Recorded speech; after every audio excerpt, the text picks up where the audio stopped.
Millions of people visit the Giza Plateau and the pyramids of Egypt every year. But one part of the sprawling limestone plateau, attached to perhaps its most famous monument, the Great Sphinx, has been strictly off-limits for decades, and is seen by almost no one outside of the officials in charge. The Sphinx Temple is a huge, ancient and megalithic structure, built directly in front of the Sphinx itself, and sits right next to the iconic Valley Temple, a part of the Middle Pyramid complex at Giza. This structure, secured away behind barricades and welded shut gates, safe from the view and footsteps of tourists, represents a true enigma along with the Sphinx itself.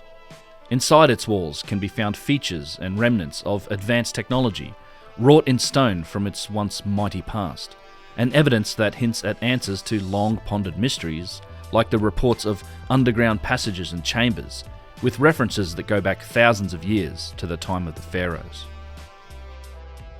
Welcome to Uncharted X. My name is Ben, and on a recent visit to Egypt, I had the rare opportunity to set foot inside the mysterious Sphinx Temple and document my findings. I hope you'll join me in this video as we explore this structure, its history, and its connection to ancient tales of the Sphinx itself. Investigating the Sphinx Temple, along with historical documents, has revealed some remarkable evidence. Evidence that hints at as-yet unexplored subterranean structures beneath the Giza Plateau, as well as a functional connection to other Old Kingdom sites, and the tantalizing remnants for advanced stonework technology, well beyond the capabilities of the known ancient Egyptian dynastic civilization. Visiting Giza today, if you enter the plateau through the Sphinx entrance at Nazlet El Samam, the Sphinx Temple is one of the first structures that you'll see.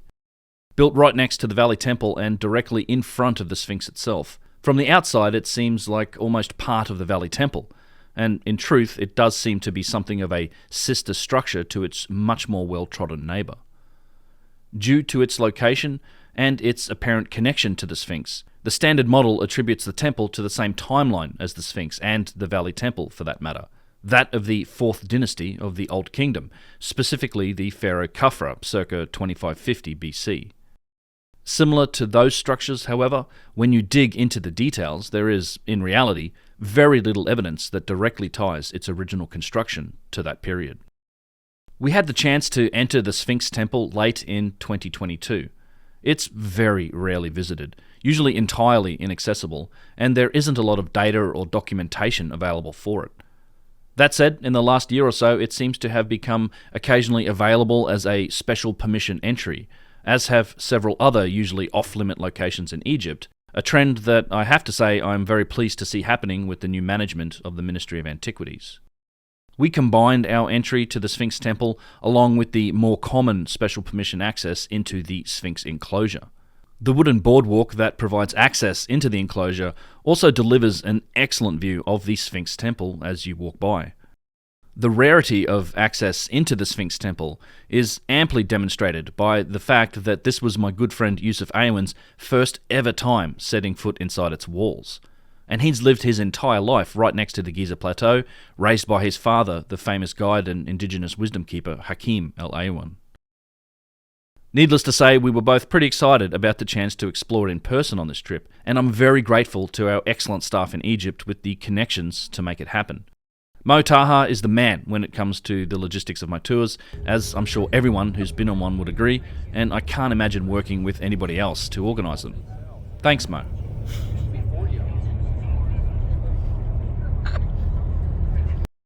In form, the Sphinx Temple very closely resembles the Valley Temple, although it has been plundered of its granite to a far greater extent, and its internal layout is quite different. Made up of a core of truly enormous limestone blocks, many well in excess of 100 tons, it was also originally cased in very finely wrought and shaped granite blocks, both inside and out. It also featured an alabaster or white calcite floor, as does the Valley Temple still today. Walking around inside the Sphinx Temple is a somewhat bewildering experience. The oddly shaped limestone bedrock is testament to the three-dimensional puzzle piece nature and locked-in characteristics of the original foundation or floor blocks, which would have made the entire structure extremely solid and secure. We see the same technique used in the design of the foundation tiles, surrounding and beneath the Great and Middle Pyramids at Giza, something I've investigated in some depth in previous videos. Today, only the barest remnant of these other materials remain to be seen. A few scant granite casing blocks are still in place. In one area we can find the same around-the-corner building technique that is found inside the Valley Temple and also in the megalithic structures of Peru. A huge piece of alabaster, the crystalline form of white calcite, is also in evidence, although badly degraded. This piece is much too large, or rather too tall, to have been an original foundation tile, so it must have been part of some other feature. Large alabaster blocks are also found in other locations than just the floor of the Valley Temple. Behind the closed and locked doors on either side of the ramp that leads up to the viewing platform for the Sphinx, for example, if you look closely through those doors, you can see that the megalithic blocks themselves are formed from alabaster and contrast against the darker colour of the granite. The Sphinx Temple has quite a strange arrangement of carved bedrock features. Not only can we find what I can only term as bedrock nubs. The old bedrock nub. Look at that. I rarely seen Hanan Pacha bedrock nub. There are several large upright structures that are not blocks but rather shaped from the bedrock itself, with depressions cut in front of them. Perhaps the depressions housed statues or something else originally, but forming them from the natural bedrock would have been quite the challenge. This same technique of shaping the bedrock is further used in the creation of the bottom course in several of the walls, particularly on the western end of the temple, forming what seems to be symmetrical alcoves. Notice the slope here, this is all actually carved within the bedrock. It is, yeah. Looking at the overhead plan of the Sphinx Temple, symmetry definitely seems to be a fundamental principle in its design, and quite different to the layout of the Valley Temple. We see the same technique of shaping bedrock in the structure itself reflected in the pyramids. Both in the Middle Pyramid, which has several entire courses shaped from bedrock in its southwestern corner, and in the Great Pyramid, which has an assortment of bedrock blocks integrated into its lowest course in several locations. There is no doubt that this temple reflects the techniques of the pyramid builders. The fact that the Sphinx Temple has been so effectively plundered of its granite and its foundation tiles, as well as any artifacts that might have been contained in it, represents quite a mystery. This mystery stems from the fact that the Sphinx Temple seems to have been entirely buried in sand and sediment, disappearing from view at a very early time, even relative to the ancient Egyptians. This is evidenced by the fact that Amenhotep of the 18th dynasty, around 1450 BC, roughly 3,500 years ago, built his temple to the north of the Sphinx and actually laid a corner of his foundation on top of the buried and evidently far more ancient Sphinx Temple. This enigmatic structure remained buried until the time of Professor Salim Hassan, who many regard as the greatest of all Egyptian-born archaeologists or Egyptologists. Although many of our modern-era Egyptologists, and by that I mean in the last 200 years or so, have attempted to fully clear the Sphinx and its surrounds from the desert sand, none fully succeeded until Salim Hassan finally got this gargantuan job done in the 1940s, and fully revealed the Sphinx Temple for the first time in many thousands of years. While Napoleon Bonaparte's French engineers were reported to have made some efforts to clear the Sphinx, the first serious attempt at a modern excavation in this area was undertaken by Captain Caviglia in 1816, and the recently uncovered journal of Henry Salt's account of that work is something that I explored in a previous video, The Sphinx Revealed, and the link to that video is below in the description. Part of Caviglia's excavation revealed a Roman-era staircase and ramp that were built over the whole width of the still-buried Sphinx Temple, proving that the structure was as unknown to the Romans as it was to the 18th dynasty. Perhaps Caviglia never thought to just keep digging here, but to me it's a great example of how layers of civilization are built up on top of each other over millennia, a context that is best kept in mind when examining ancient sites in today's time. Several decades later, in 1853, Auguste Mariette worked at the Sphinx, and again failed to fully clear the monument. He, along with many of his predecessors, as well as historical figures like the Roman historian Pliny, and many Arabic writers, expressed the general opinion that there was a hidden chamber concealed beneath the Sphinx, a topic that we'll return to later in the video. Later that same century, around 1886, French Egyptologist Gaston Maspero also attacked the problem of the Sphinx, with the intent of clearing it down to the bedrock, and he purchased some 800 metres of rail line and carts as a means to carry away the sand. However, these ultimately proved inadequate. By this time, much of the work done previously by Cavelier and Mariette had been undone by the desert winds.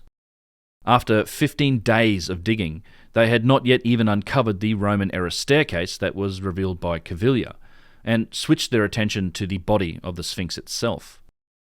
One of the last acts of Maspero's tenure in Egypt was to purchase a set of early de Calville motorcars, larger and more solid than the rail carts that he was using, but he ran out of time and funds before he could complete the excavations.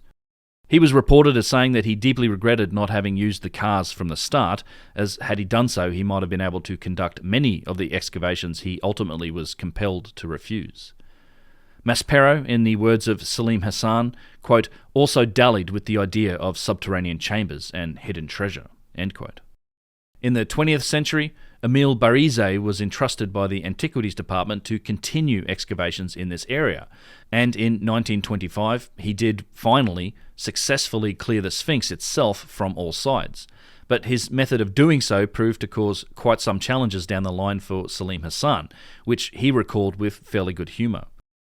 Quoting Salim Hassan from 1949's The Sphinx, Its History in Light of Recent Excavations, quote, Barizet certainly freed the Sphinx from all sides, but instead of clearing the sand away altogether, he constructed huge, barrage-like walls to hold it back, and these walls became one of our most laborious tasks when it became necessary to demolish them in 1936 to 1937.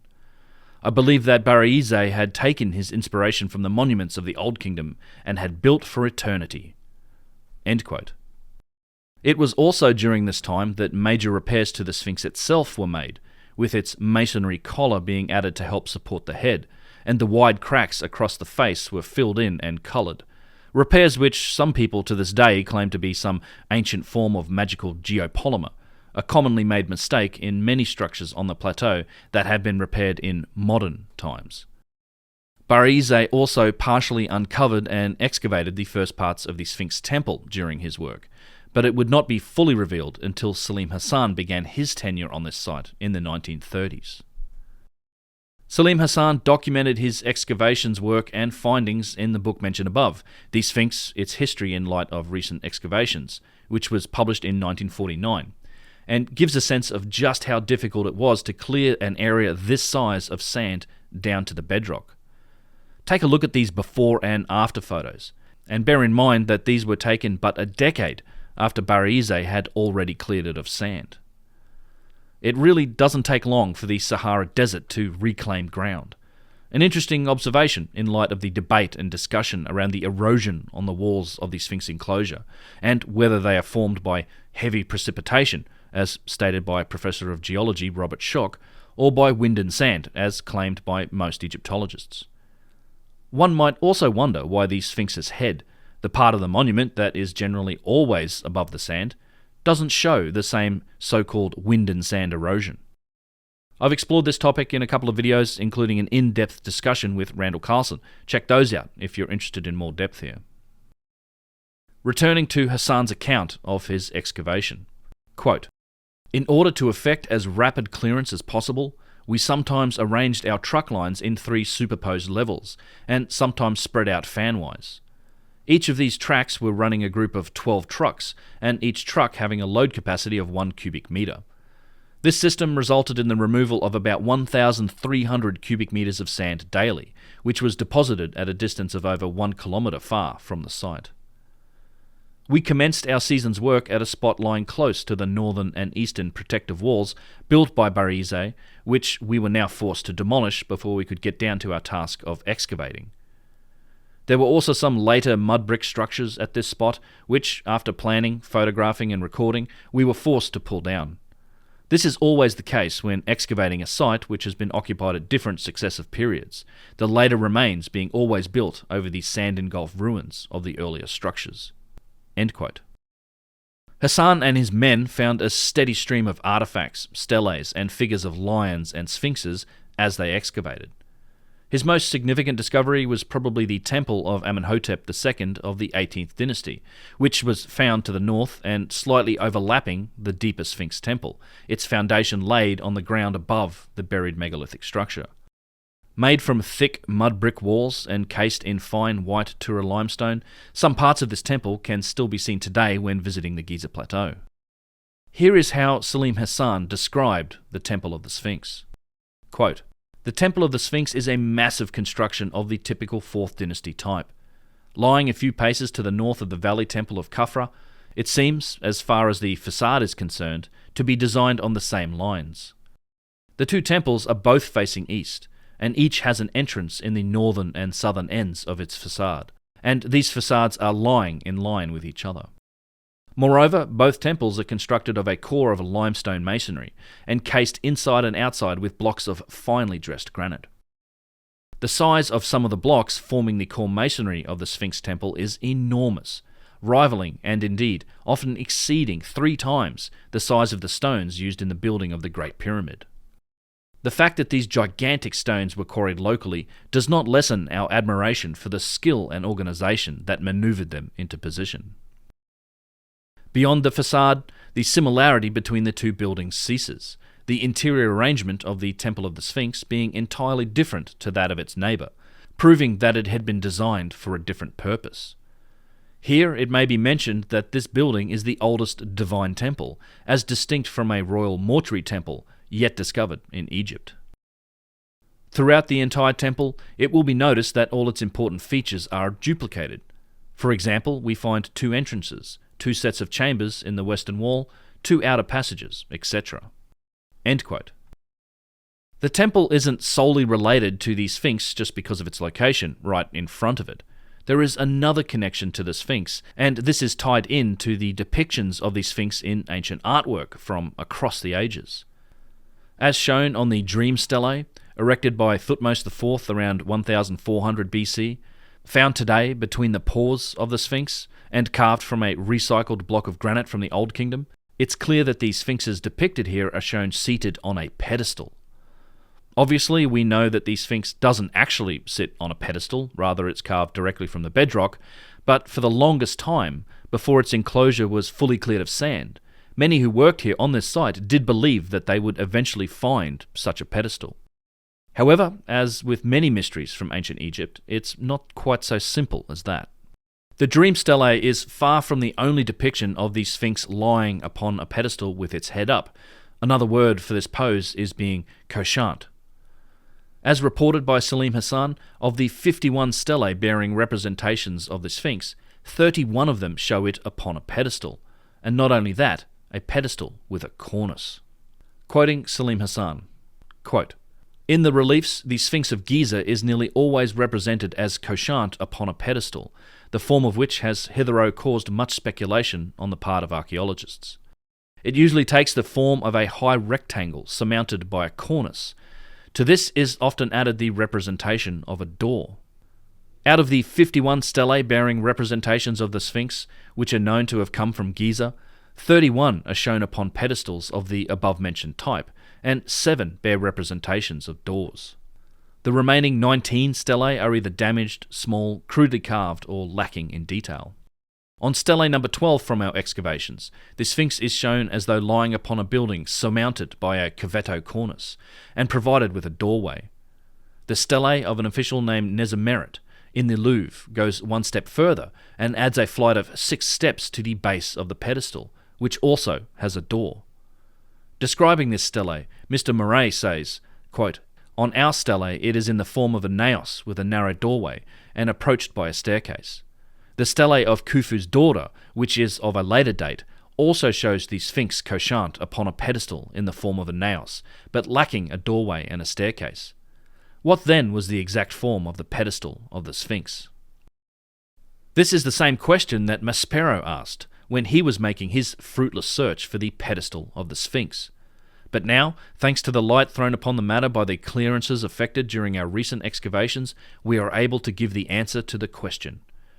The actual pedestal of the Sphinx is the natural rock upon which it rests, cut down in front to a depth of 2.5 meters below the level of the pores. And when the temple of the Sphinx was built, this front of the pedestal was utilized as the lower part of the western wall of the Great Court. Now, as we have already seen, the center of this western wall was occupied by a large niche. Let us look at the Sphinx from the doorway of the temple or from the open court, and immediately the form of the pedestal is explained. The Sphinx appears to be lying upon a large rectangular mass, which in its original state was surmounted by a cavetto cornice, part of which came to light during the excavations of the temple, and would give exactly the impression which is recorded upon the stelae. The doorway of the pedestal is the niche in the center of the western wall of the court, and we need not trouble ourselves over the discrepancies in the details of the representations, for in these matters the ancient Egyptian artists were very lax and gave free rein to their fancies. Indeed, when the temple was intact and was surmounted by its characteristic cornice, the Sphinx must have appeared from the valley or from the court of the temple, as though it were resting upon a huge pedestal, just as it is represented on the various stelae." End quote. So, the pedestal of the Sphinx is in fact the Sphinx Temple itself. And viewing the Sphinx from the front or from inside the court of the temple, this is the exact perspective you gain. Note also the repeated representations of a cornice being defined as a horizontal moulded projection that crowns or completes a building or wall. As it so happens, evidence for this cornice can also be found at the Sphinx Temple. Out in front of the temple to the east in the public area, there are still two utterly amazing granite cornice blocks that can be inspected, and I've done so on multiple occasions. These are currently upside down. The square lip would have been originally at the top of the building. Another granite cornice block lies around the southern corner of the Valley Temple, and it's equally amazing. That is unreal. So you start thinking about that, it kind of messes with your noodle after a while. Yeah, that's like, this is the thing, like this is next level, like this is evidence of something very old and mysterious, and it's gone. And this could not be attributed to anything that the modern archaeologists are saying, oh, they use, the drag. Yeah, yeah. If you have enough people with enough size. National project, yo. Yeah, it was Everyone was all in. a CCC project. Yeah. Oh, that's a beautiful thing. I mean, wow. Hold on. But the real find here is hidden from tourists, as inside the restricted area are a host of cornice blocks, also made from granite, that come from the Sphinx Temple itself.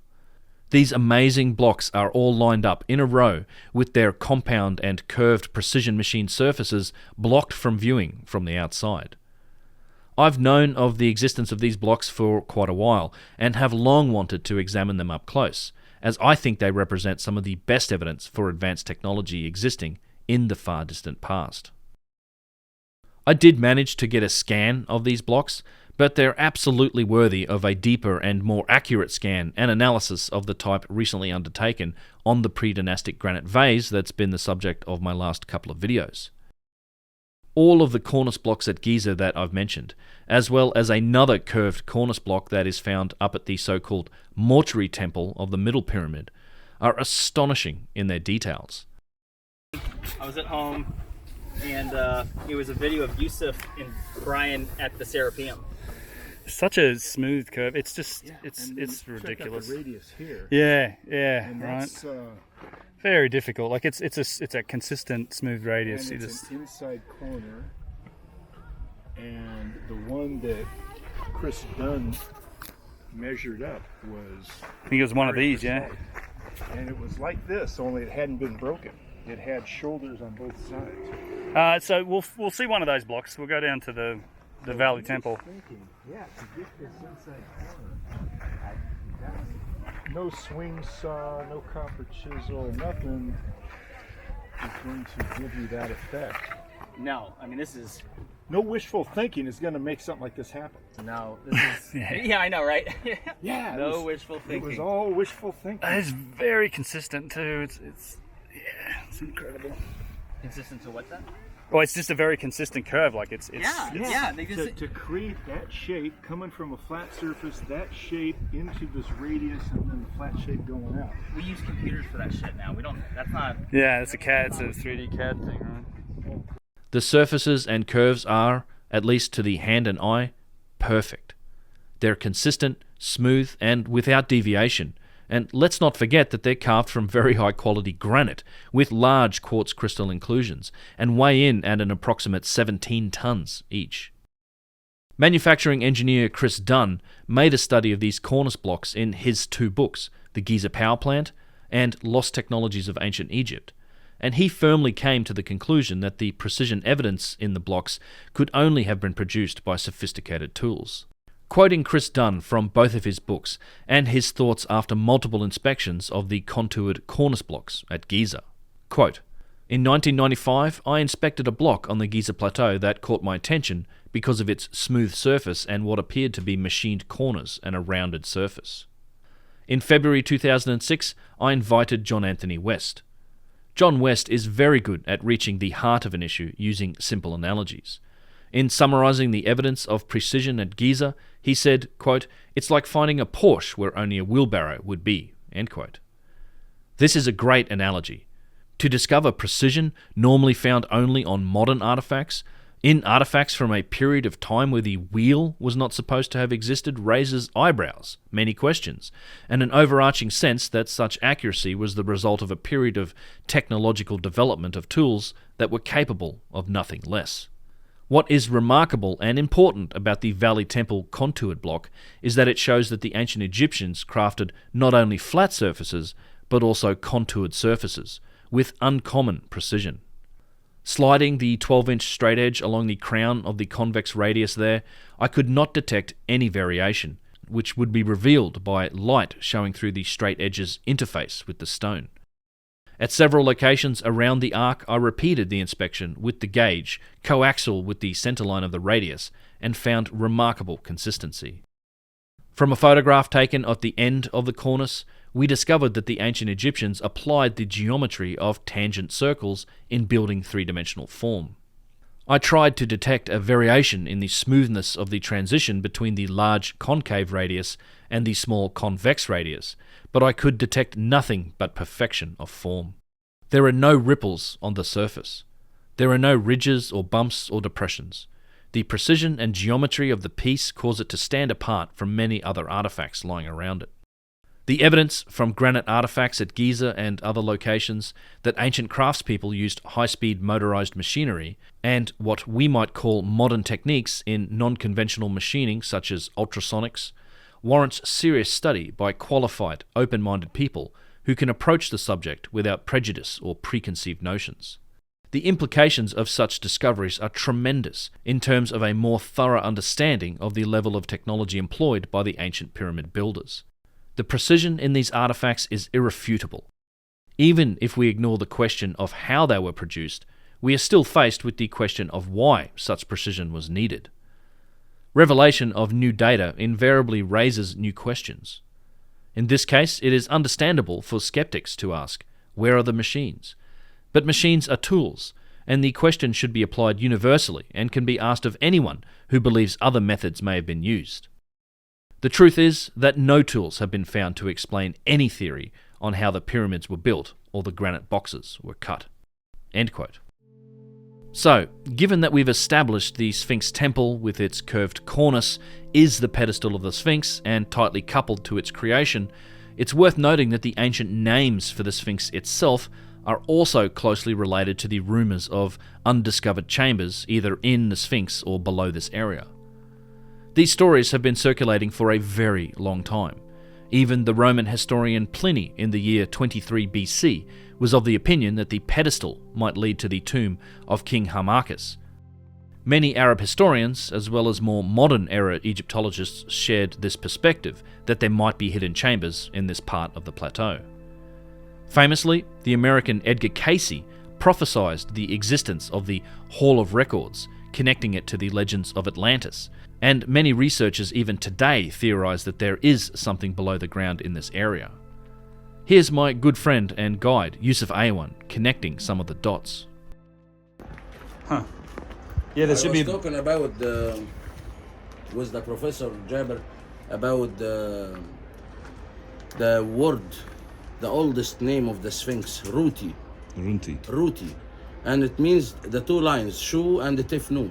I remember my father telling me about the Sphinx being Tifnut and all these kind of things. But the interesting part is that Rut is actually meaning the gate. So Ruti is the one who is protecting the gates of the line. So this would be the oldest lion's gate ever. Yeah. Ruti. Yeah. Strange. And of course, when we talk about the guardian of the gate and all the mystery about the underground hall of records or the passages that leads to the Restau, as the ancients themselves called it, they took that label from the Giza Plateau here. Yeah. Because of the many tunnels that runs underneath.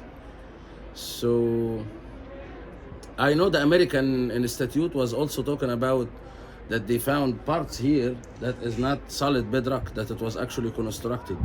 And it seemed for them that it could be something that is leading further behind. This mass of blocks here, I've been wandering around it and I cannot see, is there a space inside or there is not? We need to take some satellite photos from above to take a look at it. Wow. But clearly it was encased in granite, as we can see, and the amount of white calcite crystal here is also showing that the floor was encased with white calcite, at least. And there's some like granodiorite or. Yep. Yeah.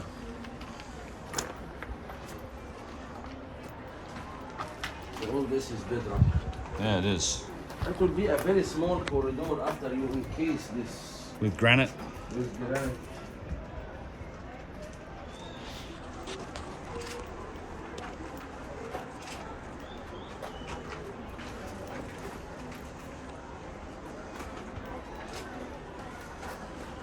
Lots of restorations. Yeah. The archaeologist Salim Hassan talking about the steles that was found around the area here under the excavations is always showing the Sphinx seated on a pedestal, and the pedestal has a gate.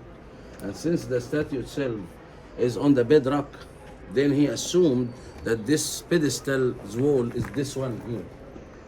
And if there is an entrance, as many people were looking for, then it will be here in this structure. That's why. Yeah. It's so interesting. It is. There happens to be quite a lot of good evidence supporting the idea of chambers and construction below the surface here.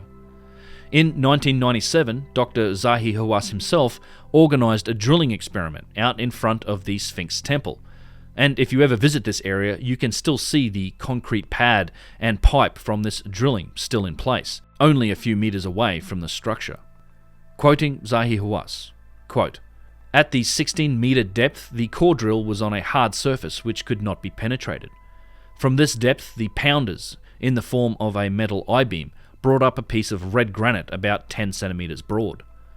When the cylindrical sampler with a toothed end was turned on the bottom of the hole, it scraped a hard surface and brought up small chips and particles of red granite." End quote. The Giza Plateau is a limestone outcropping. There isn't any natural granite anywhere near here, so how can you hit granite at a depth of 16 metres or 52 feet down? The late John Anthony West and Professor of Geology Robert Schoch conducted a series of geologic surveys and seismic tests around the Sphinx between 1991 and 1993, and the seismic survey indicated the existence of several unexplored tunnels and cavities, including a large rectangular chamber some 35 feet below the pores of the Sphinx. West and Schoch were physically expelled from the site by Dr. Zahi Hawass, and their findings were dismissed by him and Mark Lehner as nothing more than natural cracks in the bedrock. They made further applications to continue their research in 1995 and were ignored. Apparently, Hawass was particularly incensed by an NBC television film made about this work, which linked the Sphinx to Atlantis and suggested that the chamber might be the legendary Hall of Records, as prophesied by Edgar Cayce.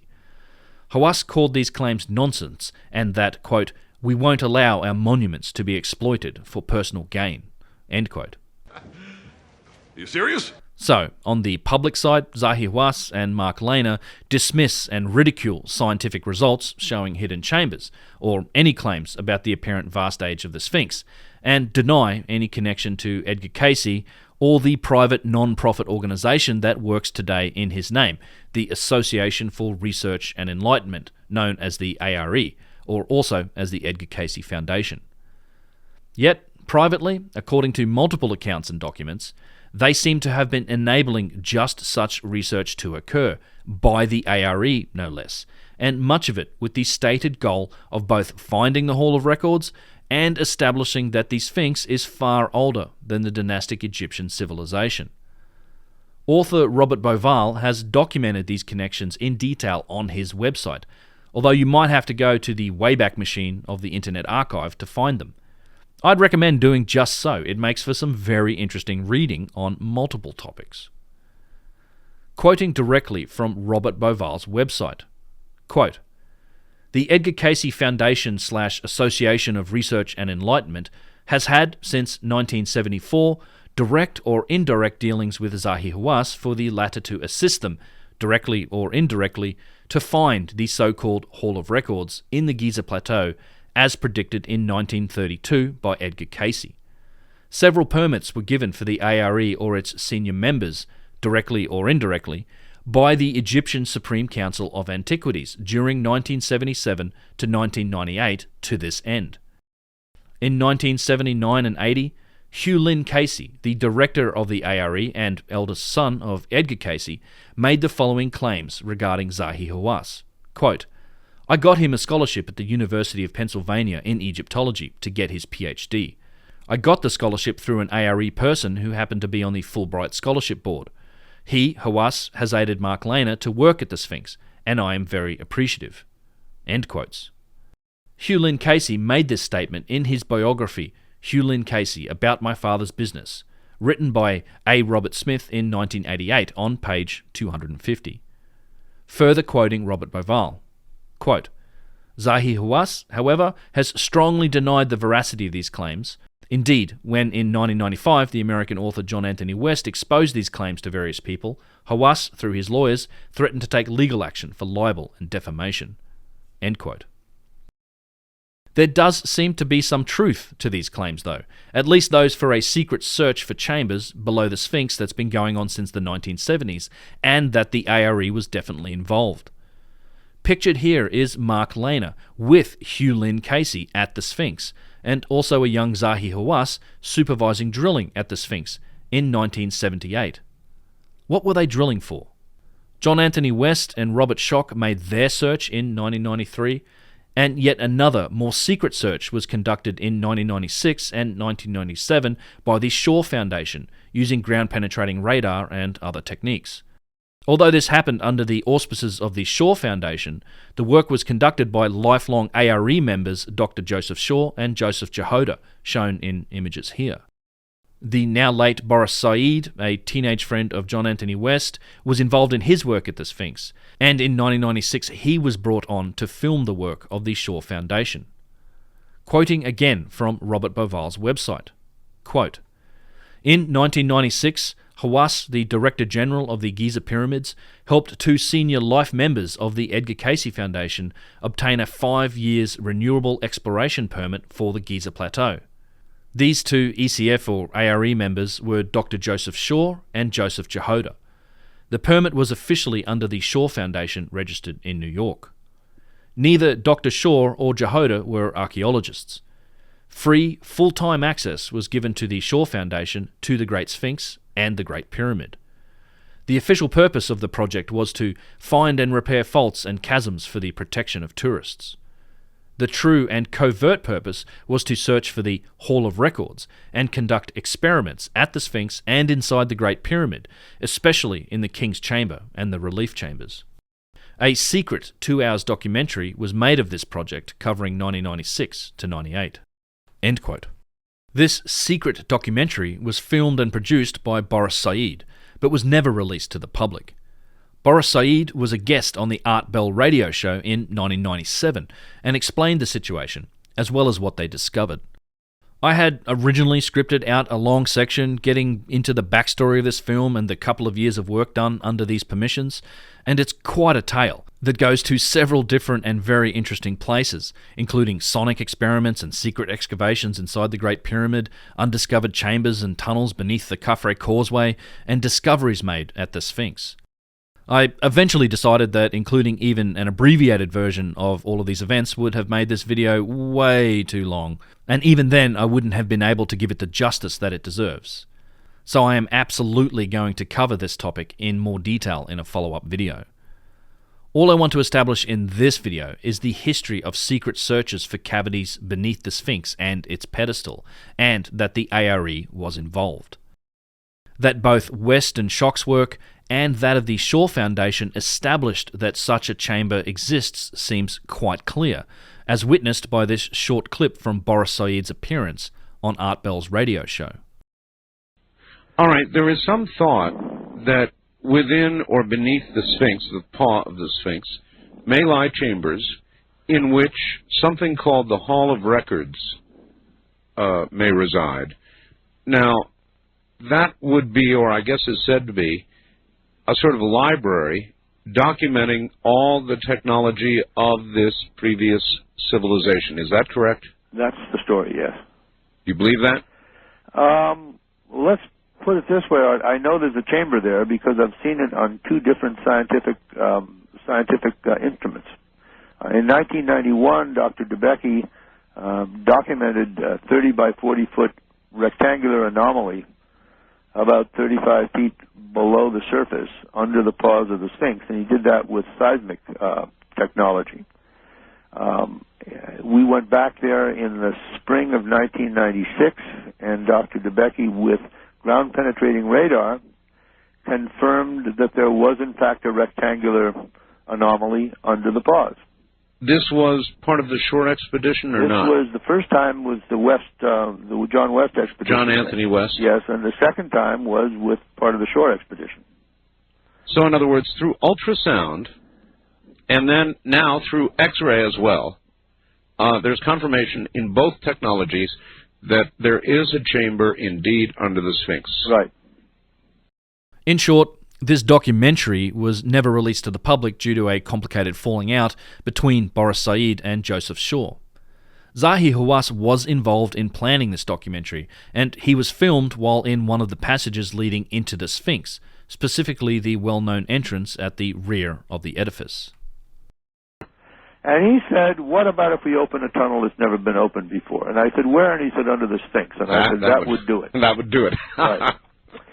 So Dr. Hawass took us out to the rear of the Sphinx one day with our crew following along obediently, and he crawled down into a hole under the tail of the Sphinx, which we've since been in and done radar studies and found nothing, I might tell you. But there's a huge sort of an excavation inside the rump of the Sphinx, which has been all shored up like a mine shaft, and they've been prowling around in there. And Dr. Hawass allowed himself to be filmed standing in the bottom of that hole, and he said, it's a great quote. He wrote it. I wish I'd written it. He said, even Indiana Jones wouldn't dream to be here now. We're now inside the body of the Sphinx, and we don't know where this tunnel leads, but we're going to open it for the first time. Even though there are photos of earlier drilling at the Sphinx in the 1970s, as far as I know, the only publicly acknowledged drilling experiment beneath the Sphinx was the one conducted by Hawass and Lehner in 2009, shown here. And even then, the drilling was done beneath its body, not at its paws or in front of it, and the stated purpose was to evaluate the condition of the limestone bedrock in light of the rising water table. Even then, there seems to have been ties to the ARE and their stated search for the Hall of Records. In the March 2009 issue of the ARE membership newsletter titled Ancient Mysteries, the following announcement was made. Quote, "News from the field. Zahi Hawass to drill under the Sphinx," by John Van Auken. I met with Dr. Zahi Hawass, Secretary General of the Egyptian Supreme Council of Antiquities, after he spoke for an hour to our ARE group. He shared that Joe Jehoda, a long-time ARE member, had convinced him to drill under the Sphinx for a chamber. Back in 1997, Jehoda and his partner, Joe Shaw, in cooperation with the Florida State University, conducted ground-penetrating radar around the Sphinx and found an open area in the bedrock beneath the Sphinx. This opening, possibly a chamber, is 30 feet down and is estimated to be 26 feet wide and 40 feet in length. The Casey readings identify this chamber as an antechamber to the Hall of Records, that is off the right front paw of the Sphinx. Jehoda asked if ARE would purchase the special drill necessary to drill at an angle into the limestone bedrock. Kevin Tedeschi, CEO of ARE, approved the purchase, and our donation angel, Don Dickinson, agreed to help ARE with this purchase. Thus, the drill was purchased, crated, and shipped to Egypt. Zahi said that soon after the drill arrives, he'll get his team together and begin the drilling. It's exciting news. We are taking a major step towards finding one of Casey's 3 Atlantean record caches. Stay tuned for updates." End quote. Boris Said also stated in his interview with Art Bell that he was at the ARE Virginia Beach meeting, at which both Zahi Hawass and Joseph Shaw were speakers. Before you gave up on all this, and you're on my show tonight, you went to another network, right? Yes, we did. And the other network basically was interested, and I'll tell you how that played out. On August, I think 14th, but I may be wrong on the date, I went down to Virginia Beach to the Edgar Casey Foundation, where Dr. Hawass and Dr. Shore were speaking. That was the ARE conference. Yes. Uh-huh. And I confronted Dr. Hawass, and I said, look, I've got to deal with a major network. They're interested if you will help us open this tunnel. And he said, what if the tunnel is empty, or what if there's no tunnel? I said, Zahi, I'll take that chance. It doesn't matter. If you'll go down there and dig and allow us to film it, I believe that we can put a show on that will be very good for Egypt, and it'll put all these rumors to rest once and for all. He said to me in front of 3 witnesses, Boris, if you and Dr. Shore can resolve your differences, I'll help you. Dr. Shore was not interested in talking. Dr. Hawass tried him. He called me up. He said, Dr. Shore doesn't want to talk about it. He feels the thing is his. He wants you to get out of the project. Oh. Now, I don't know how true that is. I don't know at first hand that happened, but I can tell you that Zahi Hawass, for all of what people say about him, has always been very fair with me.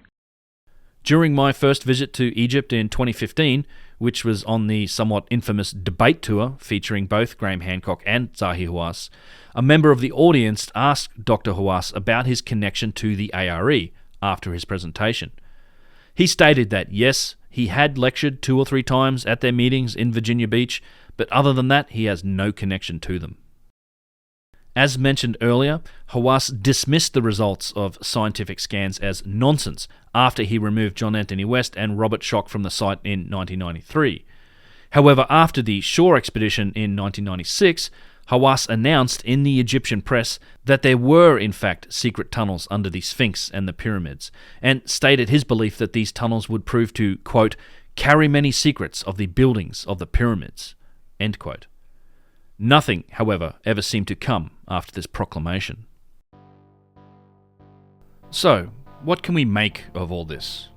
If nothing else, there certainly does seem to be some validity to the depictions, tales and rumours of hidden chambers connected with the Sphinx and its pedestal. I also believe that there is a strong discrepancy between how these topics are discussed or messaged publicly versus how they're handled privately, behind the veil of relationships between wealthy individuals, organisations and those in authority, who seem to have been enabling secret expeditions to take place for decades now, and not just at the Sphinx. Has anything been found or have discoveries been made that should be shared with the public during these times? I certainly intend to keep digging and trying to find out, as there are multiple accounts from multiple people that were involved in these secretive projects. I'm really not sure that we'll ever get to the absolute truth, but it's certainly an interesting rabbit hole that I intend to continue to follow. Let's now examine my last topic for this video, and what I think is more clear evidence for sophisticated functional technology that points to subterranean chambers beneath the ground at the Sphinx Temple. One of my primary objectives for my visit into the Sphinx Temple was to examine a particular feature found on its northern wall, this granite block, with an inset U-shaped groove carved into it, and with smaller granite blocks hammered into the inset on top of the groove. I first learned about this block from the author Robert Temple, who investigated it in detail and often discusses it in his lectures and presentations, several of which you can find online. Lots of interesting features to consider with this block, and if you've seen some of my previous videos, you might have already noticed similarities with other Old Kingdom sites. Firstly, the granite block itself is huge, around 10 meters long. It extends beneath the northern wall of the structure, and Robert Temple estimated it weighed somewhere around 60 or 70 tons. It was also installed beneath the floor and out of sight. All of the floor tiles in the Sphinx Temple are gone, but they were originally on top of the bedrock that we're walking on, and likely 12 inches or more thick. So what is the purpose for the huge amount of effort that's obviously gone into this piece?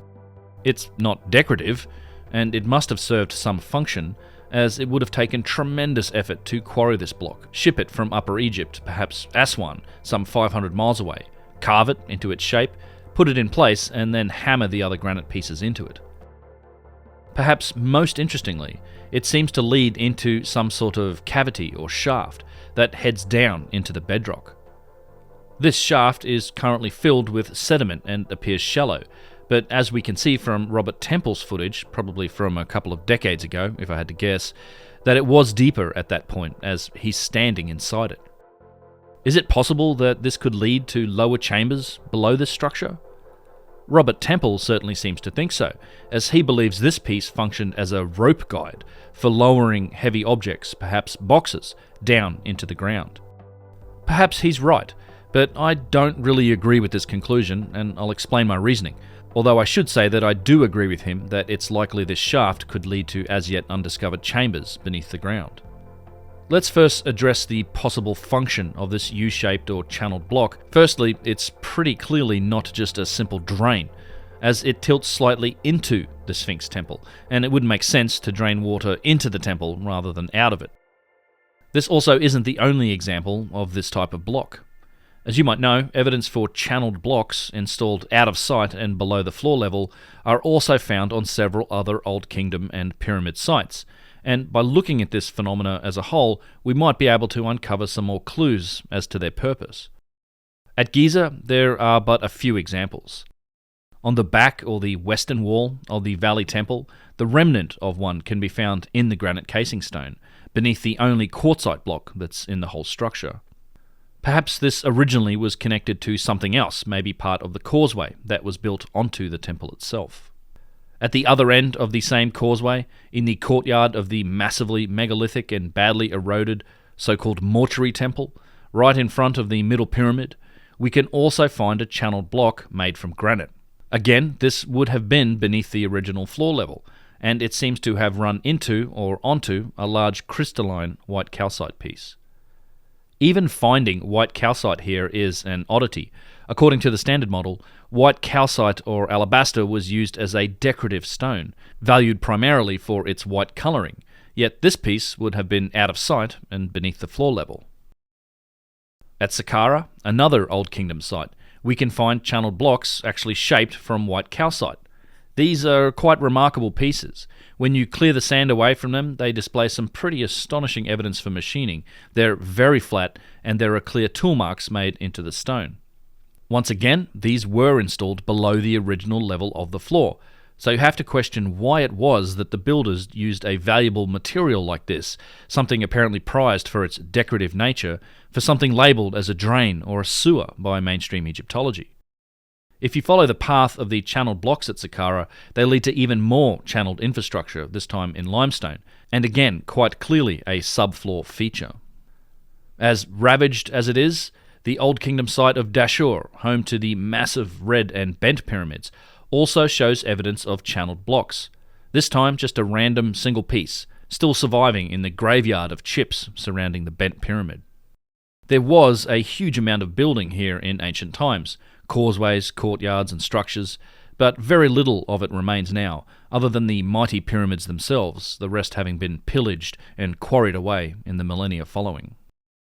The best example of subfloor channeled block infrastructure can be found at the Old Kingdom site of Abu Sir, only accessible via special permission. It's one of my favourite places in all of Egypt. On this site, we can find evidence for channeled blocks carved from limestone running beneath the entire length of the causeway. Again, you have to remember that this causeway was fully cased in tiling stones, and it's patently clear that the channeled block infrastructure runs beneath it. At the other end of the causeway, in the courtyard, channeled blocks can be found connected together all over the place, some with bends and Y-joins, and all, again, beneath the original level of the floor. Is this really a drain or a sewer, as it's labelled in the standard model? At another courtyard in Abu Sir, we find more of these blocks, in this case carved from quartzite, an incredibly hard stone, and seemingly emptying into a quartzite bowl. At the other end of this same courtyard, I recently found more of these channeled blocks, this time pointing towards one of the dilapidated pyramids on the site.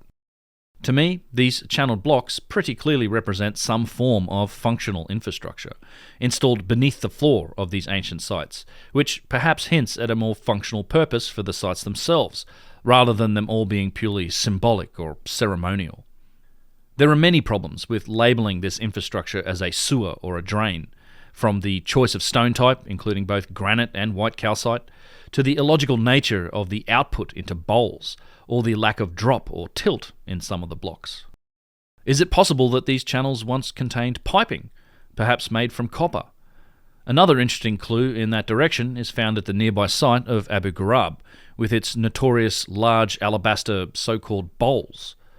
These are some remarkable artifacts. They're not in their original positions now. They were moved here with the intent of shipping them off to a museum, but that never happened, so here they remain. These bowls, with their faceted and square bases, show obvious signs of machining and advanced stonework. All of them also have holes in them, halfway up the cavity, such that they really wouldn't function very well as bowls at all. What's interesting is that they show evidence for once being lined in copper, and perhaps this lining was connected to copper pipes running through these holes. Could these have been connected to an infrastructure of channeled blocks running beneath the floor? I can't say it for sure, but I do think that it's an interesting possibility. For what it's worth, we also found what seemed to be other examples of bowls of this type at the site of Tanis in the Delta, with roots going back to Old Kingdom times. So, assuming this channeled block in the Sphinx Temple is of the same or similar type as all the other examples, I'm really not sure that it functioned as a simple rope guide, but who really knows, perhaps Robert Temple is correct. It is unique in that the channel is inset into the block and smaller granite blocks have been hammered in on top, which we don't see in the other examples. It's also likely that there was another one just like it on the other side of the temple, its southern side, in this cavity here, which seems to have never been actually fully cleared or investigated, the same state of affairs that Robert Temple reported when he investigated the site. Another granite U-shaped block being in this location would certainly fit in the otherwise symmetrical nature of the temple itself. The Sphinx Temple really is an enigma from the past. Obviously created long ago, it's been hidden and buried for millennia, even lost for the majority of the ancient Egyptian civilization. It's undeniably an integral part of the mystery of the Sphinx, and it seems to me at least that it may contain clues that could help lead to new discoveries and the answers to age-old riddles, like whether or not there are in fact chambers and passages below this part of the Giza Plateau. Contained within its walls are further indications for advanced technology being utilised in its construction, from the massively megalithic limestone and granite blocks used in the structure to the remarkable shaping and perfection of its cornice. I very much hope that these elements of the Sphinx Temple become the subject for future serious investigation, but until that happens, whatever is contained in the ground beneath the structure will have to wait for its chance to help rewrite the story of human civilization. Thanks for watching.